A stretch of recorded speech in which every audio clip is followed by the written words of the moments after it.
This is The Knob. Welcome to The Knob exclusive interview hosted by me, Thunderson. And it's another amazing day that God has given and granted unto us. And wherever you are watching us from, you can give us down your views and thoughts about what we want to discuss today. Because some of the few things that tumeona venye government inatupereka, venye uchumi inatupereka, because now there are a lot of stuff that the government has imposed on tax, maybe from marriage to IDs and etc. So we have a very nice and a very amazing show lined up for you today. But in the meantime, welcome to the Knob exclusive interview on your favorite channel, Lightcast TV. And today I'm privileged to have one of those amazing gospel ministers in the 254. His name is Tumaini. Tumaini, mambo vipi? Uko freshi? Uko poa. Yeah, karibu sana kwa the Knob exclusive interview.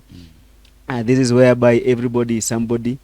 Kenye tunafanya ni kusupport the gospel and the ministers doing the gospel. Asante sana. Na mnafanya kazi nzuri. Tena kazi ya baraka. Amen. Sauti yako ni mzito kama pastor, unahubiringa, you a pastor? Okay, neema ya Bwana inatosha. Ni alinipa sauti ya kuongea. Amen. Na akanipa sauti ya kuimba kwa sababu kuna sauti ya kuongea na ya kuimba. Yeah. Kwa hivyo tukiimba tunaimba na sauti tofauti kwa uwezo wa Mungu. Okay. Yeah. So over the past few days, first of all naweza kuuliza, it's been a year plus. The government of Kenya, let's say like led by His Excellency Right Honorable William Samoei Ruto. The government inakupereka aje ama how is everything with the government so far? Okay, kwanza I want to take this opportunity kuwashukuru the management of Lightcast TV, pia kwako Thunderson kwa kuniweza kunialika na kunihost. Nashukuru. Kwanza pia nishukuru Mungu kwa sababu kila kitu hufanyika na makusudi ya Mungu. Yeah. Kwa hivyo yale yanayoendelea kwa serikali ama kwa nchi yetu ya Kenya, okay, tukiangalia kwa ubinadamu mambo ni magumu kweli. Okay. Lakini kwetu sisi tuliokoka, Mungu ndo msaada wetu. Mm-hmm. Kwa hivyo acha nione ile ya Mungu, niache ile ya wanadamu. Okay. Vile tunapelekwa kwangu ni Mungu amenisaidia. Okay. Nafikiri nitakuwa nimekujibu. Unajua I think like 2 weeks ago nimeona watu wakipost certain scriptures kutry kuonyesha venye the government inatupereka. And one of the scriptures yenye niliona mtu amepost akisema ilikuwa Bible verse yenye nasema venye God anapunish watu kwa sababu ya ule kiongozi wenye walijichagulia au wenyewe. Yeah. And people were relating it with this current government, ya venye vitu ziko sahi ni Mungu anajaribu kutupunish kwa sababu ya our choices. Do you think they are right? Kwanza hapa Mungu alikuwa anaongea na wana Israeli walipokuwa wamepush nabii ama Samueli kwamba hawezi kuwapea wafalme ama mfalme. Kwa hivyo kulingana na mapenzi ya Mungu hakuwa ametaka iwe hivyo. Lakini kwa kungangana kwao ikabidi Mungu awaruhusu. Okay. Kwa hiyo ndo maana ikafika mahali akawaambia, Mungu akaambia Samueli, wewe waachie wachague yule mfalme ambaye wanataka, lakini wajue kwamba kuna haya na haya yatatokea. Wataumia, watalia kwa sababu ya ule uamuzi waliofanya. Tukilinganisha kwa hivi sasa, tunafaa tuangalie, je, wakati ule wa kampeni, wakati ule kampeni zote zinaendelea, je, tulisikiza sauti ya Mungu ama tulikuwa tunaangalia nini? Pili, ndio tuweze kufikia pale tunajaribu kuangalia maybe idea ya rais wetu leo hii ni nini? Kwa sababu kiupande wangu ni kwamba binafsi sijamuelewa. Ukitaka kusema labda anatupeleka vile ndo nchi yetu iweze kujisimamia, kujisustain, huwezi conclude. Yeah. Na pia ukisema hiyo pesa inapotea pia huwezi conclude kwa hivi sasa. Kwa hivyo nafikiri muda bado haujafika wa sisi kusema ama kuphrase hayo maandiko. Tumpe muda kwa sababu mwisho wa jambo ndio mzuri kuliko mwanzo wake. Kuliko mwanzo wa jambo. Kabisa. That's nice. Talking about that, we had the government like a week ago. The government imposed tax on national identification cards. Unajua wewe ulipata ID, uko na ID? Niko na ID. ID yako ulipata free. Kabisa. Now, do you know that now mtoto wako sasa akitaka kupata ID ana have kulipa 1000 bob kupata hiyo ID. Wewe sasa ukipoteza ID yako kureplace sahi ni like kureplace sahi ni 2000 shillings. So do you think that it was the wrong move for the government to impose those taxes? Okay, pia kwa hilo swali unajua, kulingana na maoni yangu na nikiangalia uongozi wa hivi sasa, kile kitu ambacho nakiona kama makosa kubwa ni tunaweza itam kama accountability ama transparency. Kwa sababu najua nikikuja kukuitisha pesa naweza kuwa niko na lengo zuri. Sasa inanibidi mimi nikueleze uelewe lengo langu ni gani, ndo hata wewe tutaweza kwenda pamoja. Sasa kufikia hivi sasa ni kwamba tunaona taxes zinaongezwa, ushuru unaongezwa kila siku, lakini tunajaribu kujiuliza ni ya nini? Kwa sababu kama iko na malengo mazuri, it's the right move, kwa sababu serikali inategemea pesa na pesa ni sisi wananchi. Lakini mimi swali yangu ni simple hivi. Tukatae like serikali inahitaji pesa. The IDs zimekuwa pale. Sasa ni kitu yenye like tunaanziwa ID like currently. ID imekuwa pale, tumekuwa tukipata free. It's like unataksiwa ama unalipia kuwa Mkenya. Unaelewa? Iko sawa tax, iko sawa kwenye ID. Tumekuwa tukilipa good conduct. Hiyo iko sawa. Hiyo ni naenda kutafuta nao kazi. Nao inamaanisha venye mimi nafikiria, kumaanisha kuna watu wengi wenye hawatapata ID. Si kwa sababu hataki kuwa Mkenya, lakini ni kwa sababu haezi maybe raise hiyo uwezo, ana hiyo uwezo kuraise hiyo pesa. Another thing, as much as kuna corruption, hata uweke how many ways zenye tunaweza pata pesa, usipodeal na hizi njia in a way, I don't think like hata hiyo pesa itasaidia. And in short tunataka kuonyesha like lazima kama Mkenya ulipe pesa ukua Mkenya. Naelewa? Ndio maana najaribu kuuliza, unafikiria like hiyo ni the right move? Haya, ukileta kwa upande huo wa kuweza kulipia kuwa Mkenya, inakuja direct kwamba sio njia sawa. Kwa sababu ukizaliwa Mkenya, wewe ni Mkenya. Hata kama hautachukua ama hautalipia Ukenya, bado wewe ni Mkenya. Kwa hivyo tukileta kwa hiyo view, basi inakuwa si njia sawa kabisa. Lakini kile najaribu kuona kwa serikali ni kama inajaribu kukusanya fedha ama kukusanya pesa. Sasa lengo ndo hatujui ni nini. Na hapo ndo kiwe binafsi kwangu naona makosa, naona hitilafu fulani, kwa sababu njia ni nyingi za kuweza kuingiza pesa. Na kama ameona atumie hiyo kwa kuleta pesa, ni sawa kwa upande wake, lakini je, ni ya nini? Okay, kwa sababu kile najaribu kuelewa ni kwamba kama mimi ni Mkenya, lazima nipende nchi yangu. Na lazima pia nihakikishe iko sawa, ama hata kifedha iko sawa. Unaona? So Kenya ikiwa imejisimamia, pia sisi tunajivunia kwamba Kenya yetu inajisimamia. So haijalishi ile njia tutapata ile pesa. Unajua kuna kitu kingine yenye Wakenya walitoa mimi pale akiuliza, what if the government itucharge 1000 kupata EID na ikuwe na expiry date, na kurenew hiyo ID inafaa ni cost 2000. Unaelewa? So hiyo ni thought yake personally as Tumaini. See like the final, that is my thought, not like anybody's thought. So kama uko na idea, kama una feel like the government is not doing it right, you can drop here down at the comment section, and I know tutakuwa tunabarikiwa pamoja, and I know ni poa sana kushare pia your thoughts as an individual, ndio ile usikange na kitu.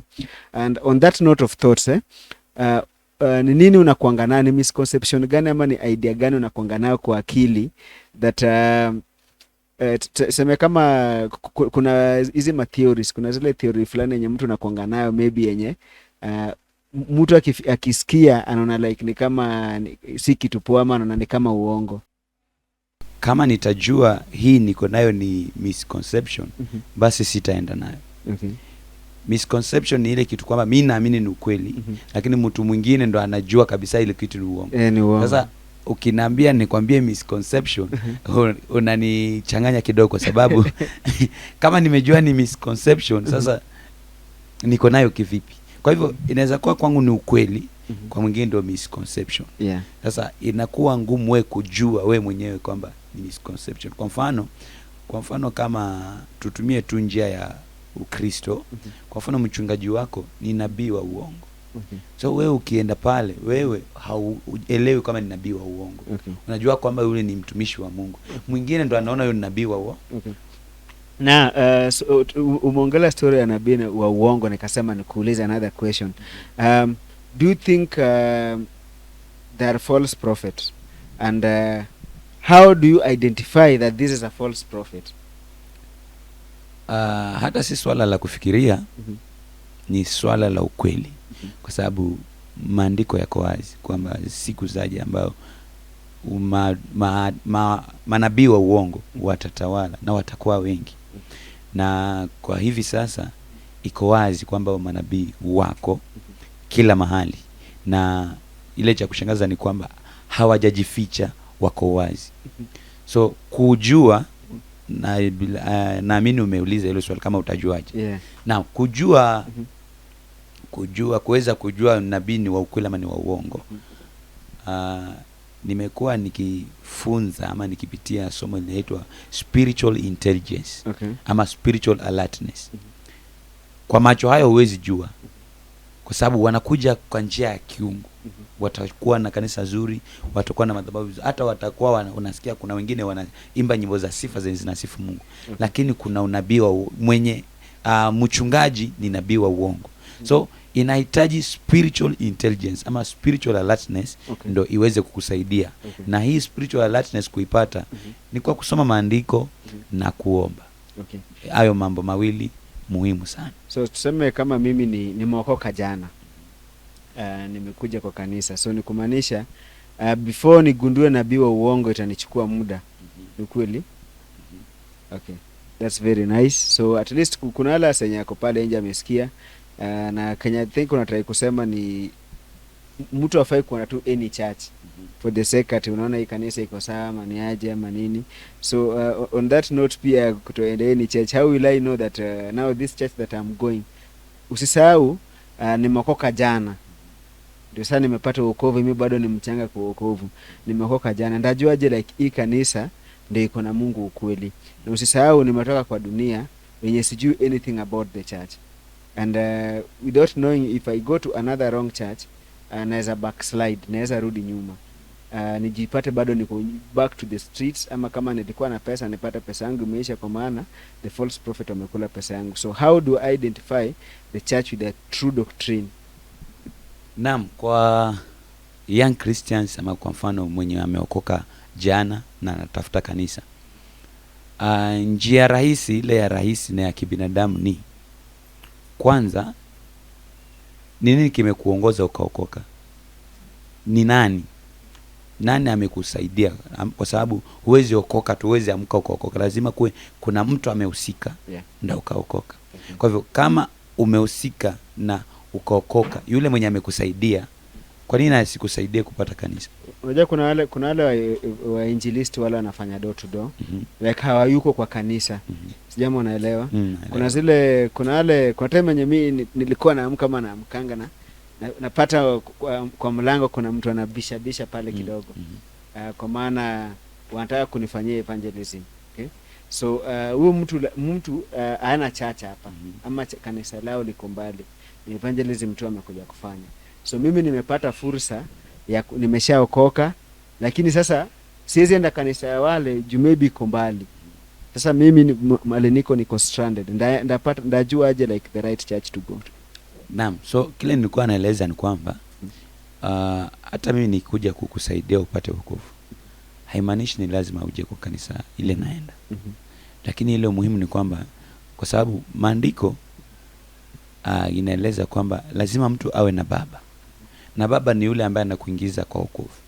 Kwa hivyo kama ni baba, hata kama hayuko, lazima awe anakufuatilia, ajue unakuwa aje. Baba hata kama ameenda ng'ambo, lazima huwa mara kwa mara anapiga simu kujua mtoto wangu anaendeleaje, je, ni mzima ama ni mgonjwa. Kwa hivyo yule ambaye amekusaidia kwa wokovu, kwa sababu bila shaka ni mtu ambaye sasa amekuwa kwa wokovu, anaweza akaelewa hii kanisa hili ni la kiroho ama ni true doctrine ama ni wa uongo.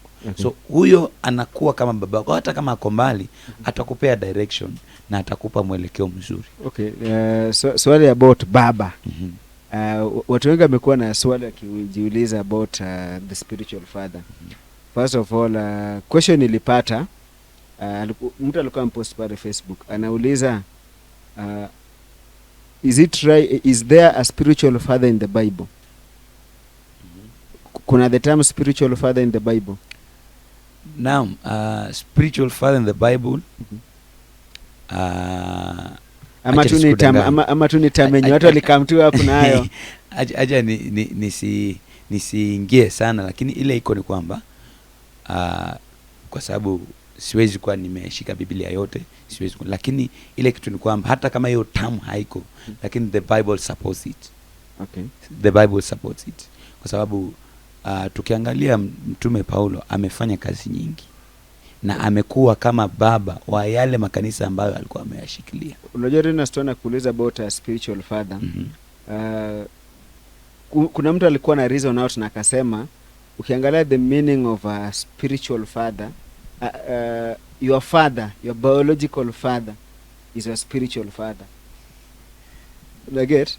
Alienda pale kwa Google mpaka kasearch akatuwekea hapo, your biological father is a spiritual father.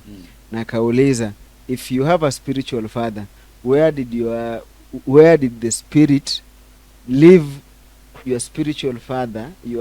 Uwe mwenye sio spiritual father, wewe useme kama ni pastor ama prophet, ikakuingia wewe mwenyewe ukajua ule ni baba yako wa kiroho.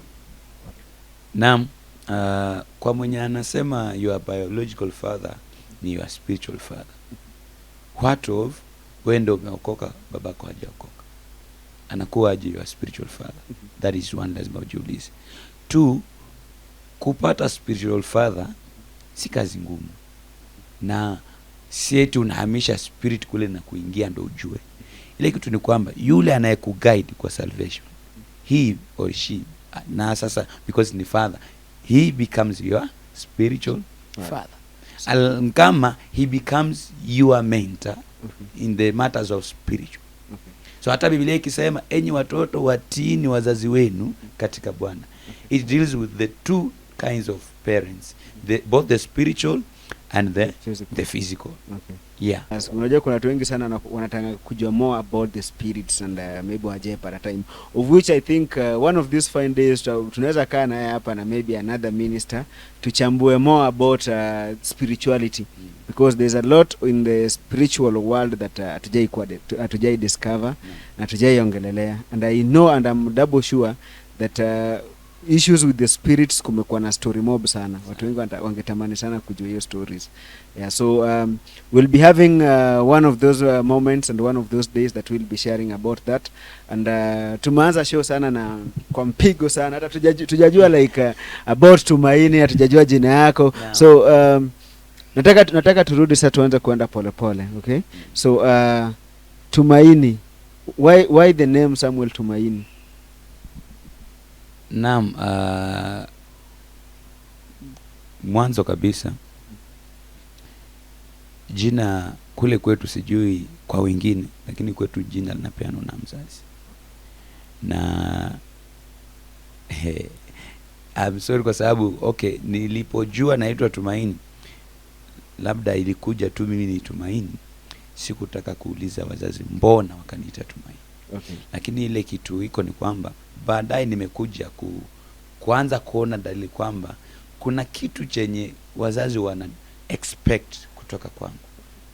Na kwa sababu kuna kitu wanatarajia, wako na hilo tumaini kwamba itakamilika. Sasa nilipick, that is my idea mwenyewe, sikuuliza ya wazazi, lakini nikachukulia kwamba kwa sababu waliniita Tumaini, bila shaka kuna kitu wanategemea kifanyike kutoka kwangu. Okay. And I'm working towards doing something. But sasa sijajua, sikuenda kuwauliza. Samuel ni ubatizo. Nilibatizwa Samuel Tumaini. Samuel, so Tumaini ni ile nilizaliwa nayo. Lakini hata hivyo tukiangalia kwa majina pia yako na maana yake, yako na uzito. Okay. Unajua niliuliza hivyo kwa maana sikuwa najua like Samuel Tumaini is your ID. So cause unajua kuna wale wanatumianga jina ya different names. Jina yake ID, mamaka akienda kumtafuta pale Facebook anatafuta jina yenyewe mwenyewe anajua, akienda pale anapata jina nyingine tofauti kabisa. So it's very nice, and I think mostly wazazi wanapeananga jina based on the success wanataka watoto akuwe nayo. So maybe kuna njia fulani yenye mzazi amekuwa kingangana kupata kitu fulani, then amekupata kwa kama baraka. That's what utasikia kuna blessing, kuna precious, kuna so I think mostly names with our parents inakongana maana fulani. Yeah, so jina tu mostly na African community ipewa nangu tu venye mtu amamuka asubuhi anaita mtoto wake Davidson. So so it's a totally different way. So Samuel Tumaini ni nani? Because kuna saa ingine anajiuliza sana maswali pale nje, wanatamani sana kujua Samuel Tumaini ni nani. Samuel Tumaini ni Samuel Tumaini. Okay, Tumaini ni kijana, ni mwimbaji wa nyimbo za Injili, na ile muhimu ni kwamba nimeokoka. Okay. Nampenda Yesu, hiyo ndio muhimu. Hiyo introduction inatosha. So naitwa Samuel Tumaini, ni kijana, nimeokoka. Kwa kuongezea maybe kwa faida ya anayetutazama, ni mzaliwa wa Pwani, county inaitwa Kilifi, county 03. Naam. And that's nice. So is Samuel Tumaini taken because that's a very amazing question ladies are asking outside there, because I believe most ladies love people that are saved and are in the kingdom. So is Samuel Tumaini taken, married, or seeing someone? Nikijitambulisha nimesema ni kijana. Kwa hivyo kijana, nikimaanisha kijana nasema sijaoa. Na hii nyingine ya taken to where? Okay, so sijaoa. But my relationship status is not public. Okay. Naweza kuwa na date ama naweza kuwa si date, so it's not public. Labda mwenye nataka atakuja inbox atajua. Okay. Yeah. So is dating as a Christian, is dating, do you think like dating is right? Thank you very much for that question, because in my line ya ministry kuna vitu nimepewa kama burden that I feel they should be worked on, ama they should be dealt by our leaders, our teachers in the churches and whatever. So dating is not bad. In fact, I'm organizing a seminar ya youths wafundishwe about Christian dating and courtship. So it was ordained, ama it was started by God himself, kwa sababu ndo ukuje kuoa lazima mtadate.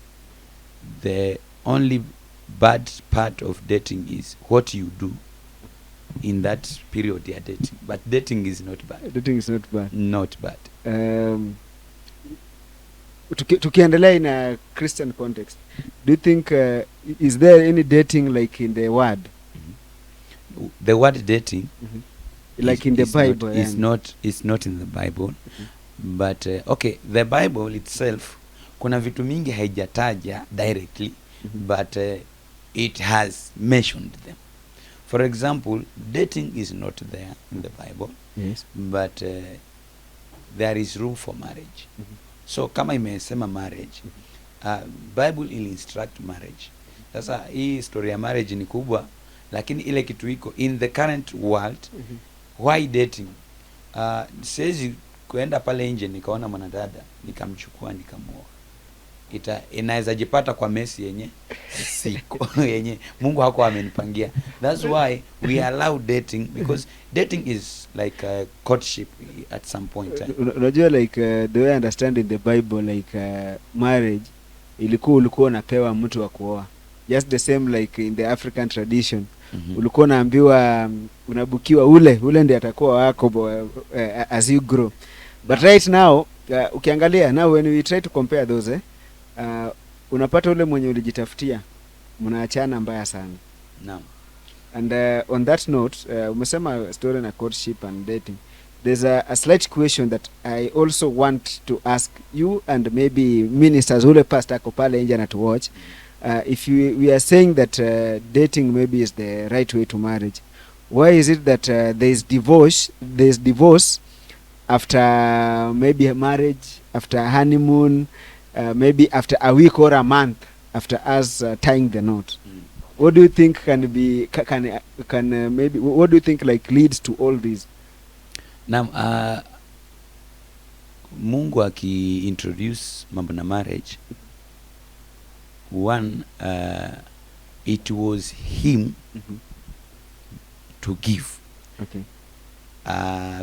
That's why wakati Mungu ana create Eve, Adam had to sleep. And one pastor said the reason why Adam had to sleep is because hakufaa kumaster hiyo formula ya kutengeneza wife. So ilihitaji a human being rely on God kupata mke.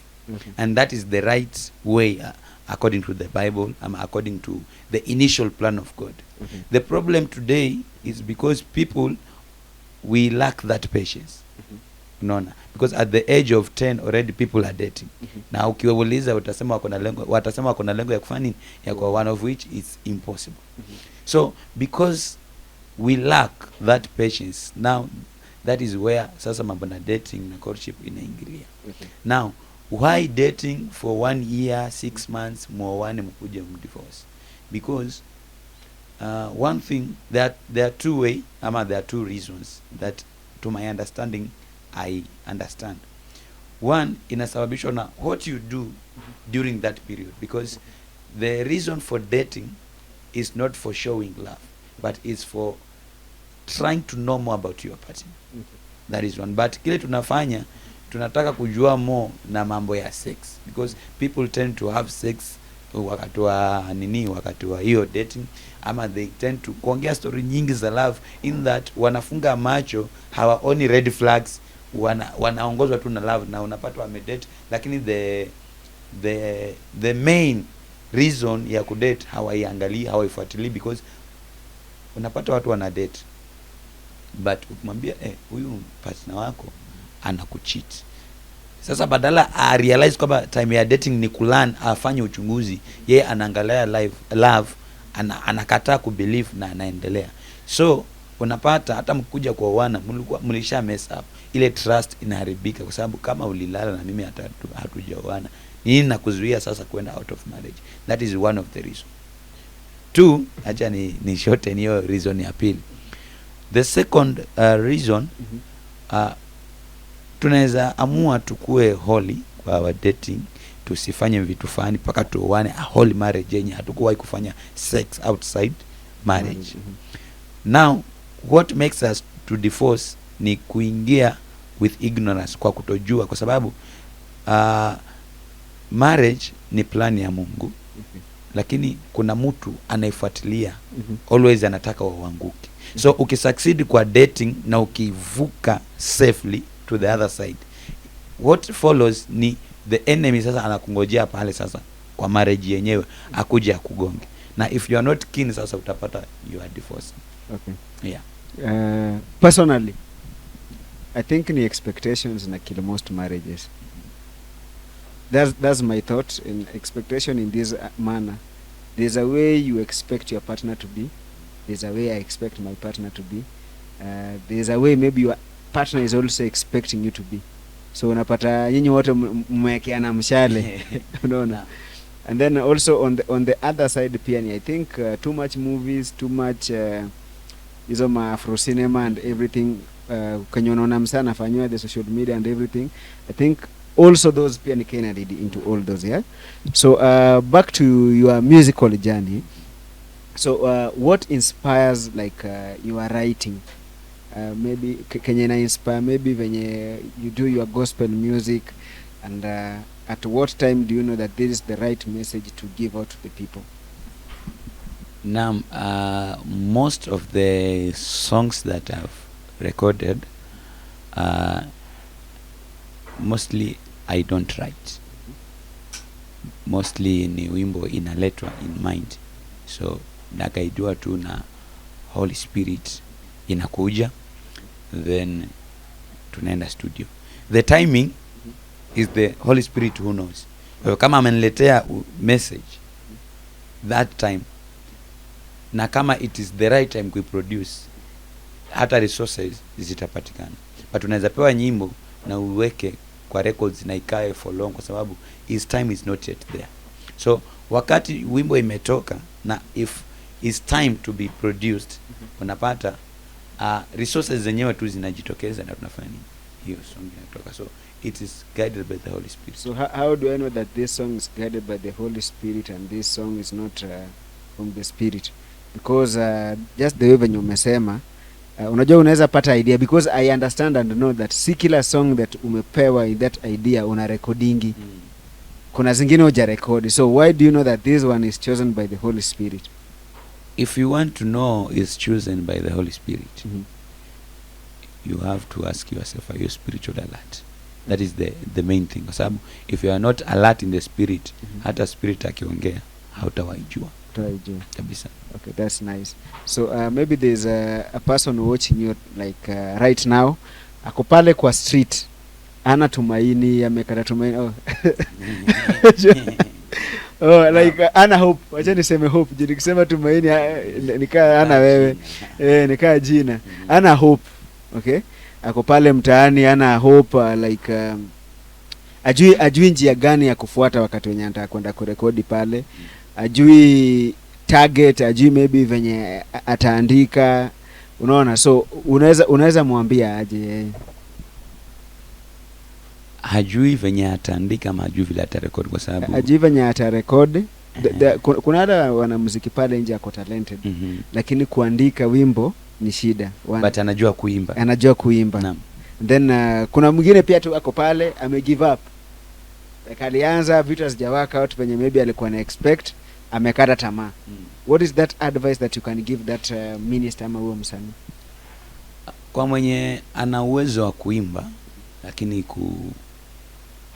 kuandika hawezi. Waimbaji tuko tofauti. Na wasanii pia tuko tofauti, kwa sababu tukisema usanii ni sanaa, so inabeba vitu vingi. Waigizaji, waimbaji, hata wakuchora, wote ni wasanii. So tukuja kwa usanii, kuna yule msanii mwenye anaandika na anaimba, na kuna yule msanii kazi yake ni kuandika lakini hana sauti ya kuimba. Kwa hivyo, na kuna yule muimbaji ambaye anaweza tu kuimba lakini hawezi kuandika. Kwa hivyo kuna room ya mtu kuandikiwa wimbo na karekodi. Ama hata mwingine unaweza nunua wimbo, ama unaweza pata mtu ako willing akakuandikia tu. Kuna watu nishawaandikia nyimbo na wakarekodi. So iko kuna hiyo room ya unaweza kuandikiwa na ukaimba, as long as you have that passion. Na kuna yule mtu anaweza kuandika, anaweza kuimba, lakini expectations hazijaingiliana. Like alikuwa anatarajia apate pesa, akarekodi, then pesa haiko. Alikuwa anataka maybe kupata studio mzuri, akaenda akadhulumiwa. Na hizo vitu ziko, and hizo ni challenges za ministry. So kama challenges za ministry na wewe ni minister, lazima tutazipata. Lakini the Bible says usiutupe ujasiri wako. Yeah, just remain strong, continue. Acha nisome hiyo verse, ndio nilikuwa nimefungua Biblia. Nisome clear because kuna version naipenda.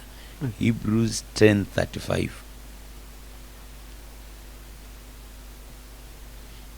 Nasema, so do not stop being sure about what you believe as Christians. If you continue to be brave, you will receive great things. Okay. So baada ya muda, ama when the time is right, I the Lord will make it happen. So we just wait. Nice.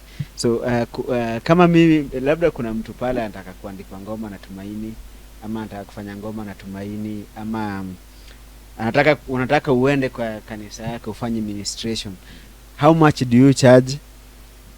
Unaweza ni charge pesa ngapi nikitaka ukuje kwa kanisa yangu nihudumie, ama nikitaka tufanye naye ngoma, nimeona ministry yako na nibariki na ningependa tufanye naye ngoma, una charge shilingi ngapi?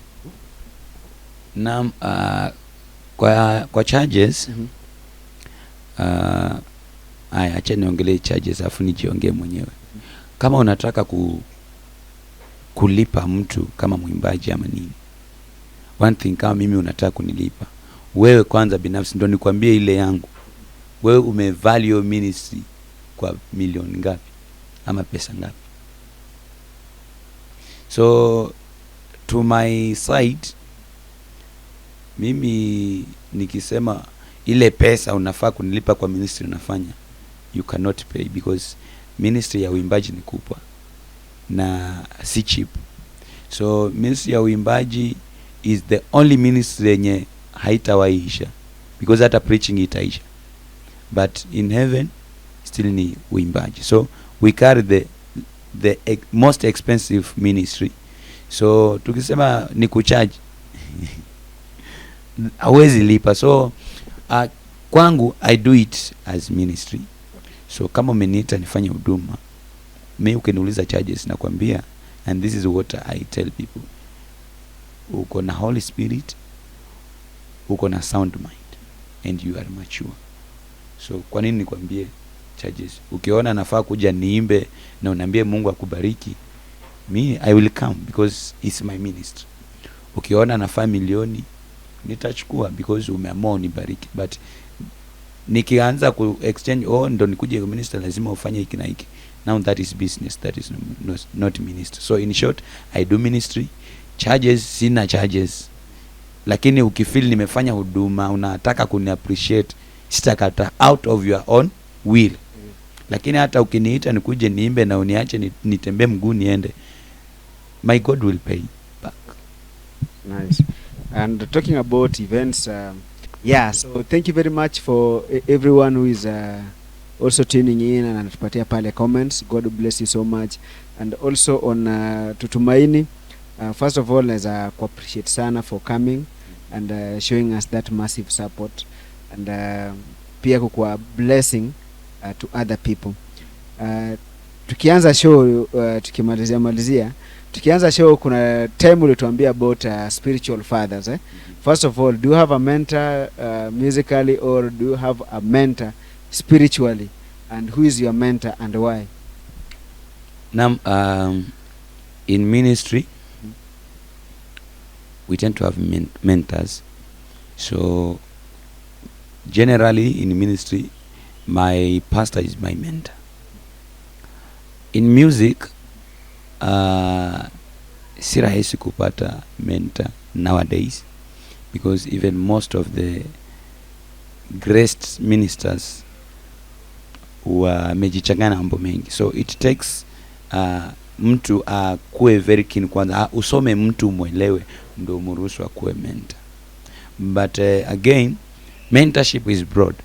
So kwangu mimi, so far I have role models but mentors bado, kwa sababu a role model is a person mwenye unamfuatilia but yeye hata hajui unamfuatilia, lakini zile steps zake vile anafanya unatamani uwe kama yeye, so you are following his or her steps. A mentor now is a person mwenye amekuwa maybe role model, umemfuatilia paka mwisho ukaenda kumuona, mkakaa na yeye and mkaagree kwamba you will be he or she will be your mentor. Now that is mentorship. So I have role models in Kenya and maybe outside, but mentors so far sijapata mentor kwa music. Yes. So kuna msana kuwatch pale, anataka kutafuta, anataka kujua like anaweza pata wapi ngoma zako, anaweza kupata aje maybe kwa akitaka mfanye kazi na yeye. So give us like your social media handles, at least wala asenya yako pale anaweza kupiga pia support, kusubscribe na kufollow. Naam, Kila mahali unanipata tu kama Samuel Tumaini. Facebook Samuel Tumaini, Instagram, Twitter, YouTube Samuel Tumaini, utanipata hapo. Nafikiri ukipata hizo handles zote utakuwa umenipata. Okay, that's very nice. Tunasemanga support the local artist because your favorite artist was also a local artist. So enda pale kwa channel yake, mpige support, subscribe pale, follow IG, follow pale kwa X, Twitter siku hizi inaitwa X. Kuna Instagram pale pia, you can follow on TikTok and all those other places you'll find him up. Follow him, subscribe to his YouTube channel pia. I know kila kitu itakuwa sawa, ministry yake itakubless. You can also subscribe to our YouTube channel Lightcast TV Kenya. You can also subscribe to Lightcast TV Entertainment. You can also subscribe to Just One Time International, and you can follow us on Facebook Lightcast TV Kenya, and follow us on Facebook also at Lightcast TV Entertainment, and tutabarikiwa. So tukimaliza show tunakuanga na a segment where tunakuambia utupatie a cappella, hata kama chorus peke yake ya your favorite song, like ngoma yako yenye umeiandika yenyewe mwenyewe na kubamba. Sawa, nyimbo zangu zote zinanibariki because if they are of the spirit they always minister. But let me just sing ile imekuja kwa haraka. Sio hiyo ndio inabariki sana, ni zote ziko level moja. So it's just a worship song. I love worship. Hallelujah,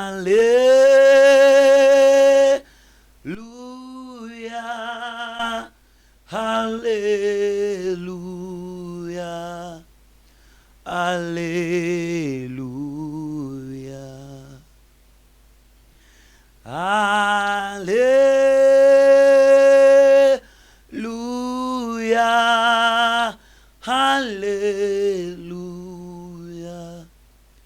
hallelujah, hallelujah, hallelujah,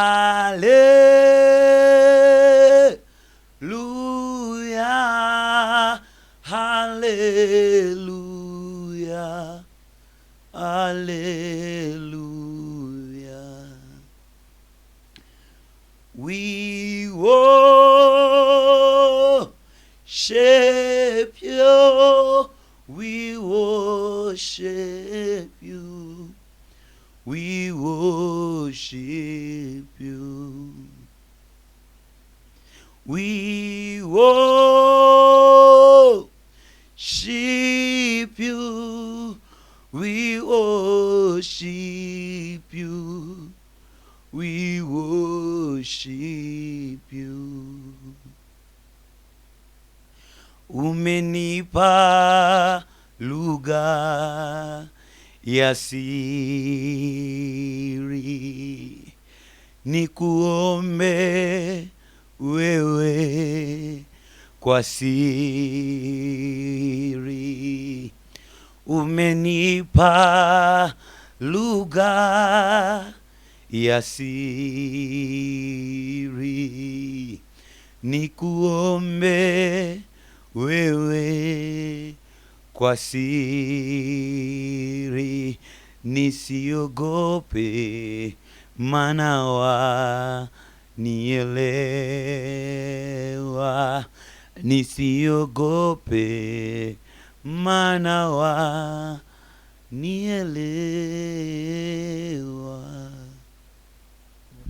Moto sana, noma sana. I know sauti karibu niseme okay. Hiyo sauti ni nyororo, hata inaweza funga gate. Ndio sema hivyo. Nimesikia is a voice of command, full of God's blessing and full of God's grace. You can subscribe to his YouTube channel for more of worship songs, more of praise songs, and you'll be blessed. And I know your life is not going to be the same again. So thank you very much for tuning in to your favorite show, the Knob exclusive interview on your favorite channel, Lightcast TV Entertainment. So see you again next week, same place, same time. This is the Knob.